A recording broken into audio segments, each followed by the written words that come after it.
If you're here to learn about toenail fungus, then you're in the right place. Let's talk about how to get rid of it.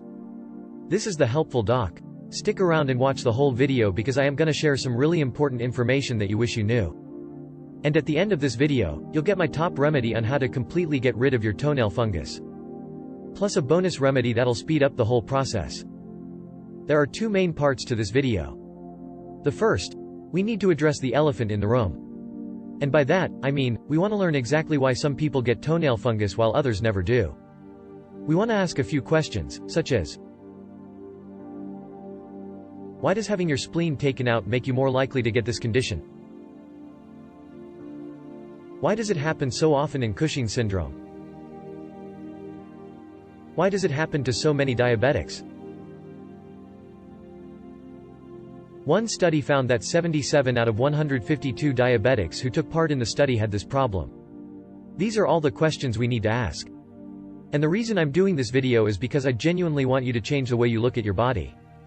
Change how you perceive your symptoms. A good analogy of your body's symptoms would be like the engine light of your car. Your vehicle is telling you there's something wrong. Would you ignore it, or put some black tape on it? Of course not. Instead, you'd look into what's causing the problem. The same should be done about our bodies. Unfortunately, in medicine nowadays, this isn't how things are done. All that matters is treating the symptom with a drug that has side effects. We want to use natural things to treat the symptoms, but we also want to find the root cause. What would cause your body to give you a white, yellow, black, crusty toenail that is breaking off your nail bed? That's just strange, don't you think? This is a condition that's hard to treat with medicine. Either the topical treatment doesn't work because it doesn't get deep enough into the nail, or the systemic treatment works for a little while. Either way, the problem comes right back and you experience other side effects while treating it. Here's a typical scenario. You are experiencing toenail fungus, so you go to the doctor. The doctor will give you a steroid to help with this. Unfortunately, the doctor won't give you a local injection into the foot but instead will have you take prednisone by mouth, which is a systemic steroid. It will go through your whole body just to get rid of the pain in your foot. What do you think will happen in a few days after you stop taking that medication? The pain will come back as soon as the medicine wears off. What's next? You're going to take another, and then all the problems that come with it all at once. That's just crazy. About 35 million people in the United States alone have toenail fungus. So, let's understand this a bit better. First of all, we have this fungus. What's going on with the fungus in the nail? Well, we can compare it to other things where there is an overgrowth of fungal infection, yeast infection, or candida in other parts of the body, like the groin area, the mouth, or the skin. Good bacteria in the body keep this fungus in check and maintains this equilibrium. But when you take an antibiotic, you may notice an overgrowth of candida, or yeast, because the antibiotic eliminates both bad and friendly bacteria. We already know that there is such a thing as bad bacteria. Did you also know that you have good bacteria in your gut and on your skin? And also good fungi inside and on your skin? You have friendly candida as well as friendly yeast. There is more to it than just bacteria. The friendly fungus is known as microbiota. Microbiota refers to the various fungi that exist on and inside your body. It can serve you unless the environment changes and they become stressed. This leads to some of them becoming pathogenic. By the way, if you've learned something beneficial from this video, hit the like and subscribe button now. Okay, back to the video. As I was saying, fungi can become pathogenic as they get stressed and the environment changes. So a large part of this is due to the conflict within your immune system. Because of this, when you lose your immune system, like with HIV, or have your spleen taken out, or have a high level of cortisol, which literally puts your immune system to sleep, your immune system becomes paralyzed. Cortisol is a steroid that basically gets rid of inflammation and autoimmune disease symptoms.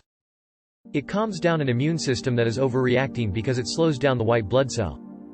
It gets rid of your defenses against pathogens in the process.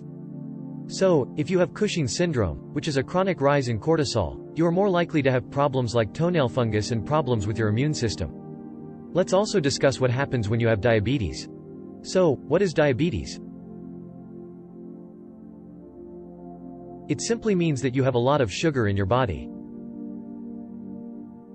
What do mold, fungus, and yeast like to eat? That sweet, sweet sugar. Even in soils with plants, what happens is that the plant gives carbohydrates to the fungus. The fungus then gives the roots of the plant minerals in exchange for the sugar. So fungi love sugar. And, of course, cortisol, which is caused by stress. By the way, just lowering your stress can prevent and resolve many health issues. If you want to learn more about why stress, the cause of high cortisol levels, is known as the mother of many diseases, then keep watching. I'll share a link to that at the end of this video. Or you can check the description below. I read about a study that showed that when a person started to bring their cortisol levels back into balance, their toenail fungus went away, which I thought was interesting. You must be asking, how do I boost my immune system? Here are 4 things you can do. The first thing to do is to start getting more vitamin D. Second, get more vitamin C from whole foods or other natural sources. Third, add the very important mineral, zinc. And lastly, fasting. Start engaging in frequent bouts of intermittent fasting, as well as occasional prolonged fasting in order to boost your immune system. I really wanted to get that out of the way because of how important it is to not just treat the symptom but the root cause of it as well. Here's the second part to this video. The remedy to get rid of your toenail fungus. Let's get right to the remedy. You need 2 things: Epsom salts, followed by iodine. With Epsom salts, simply mix 2 tablespoons with 3 to 4 cups of hot water. Let it dissolve, and then once a day, soak your foot for about 15 minutes. What'll happen is that it will start to kill the fungus. The best part is, unlike medications, you will not build resistance to it, and there will be 0 side effects. The second step is to take a drop of iodine. I'm gonna suggest either decolorized iodine, which doesn't leave yellow stains, or povidone iodine. Before you go to bed, let 1 or 2 drops soak into the toenail. Because of the Epsom salts softening the nail, the iodine will actually penetrate inside. So, those are the 2 things to do. And here's a bonus remedy I promised at the beginning of this video. You can also add antifungal oils like tea tree oil, oregano oil, clove oil, and lavender oil. Lavender essential oil kills both bacteria and fungi very well. Lavender smells lovely. However, microbes cannot stand it. So you could add just about any of these oils to expedite the process. I mentioned stress being known as the mother of many diseases. You should definitely check out this video on this important topic on how to manage your stress levels. I'll put a link to it below, or you can just click here to watch it right now. This was the Helpful Doc, wishing you the best in health. See you in the next video.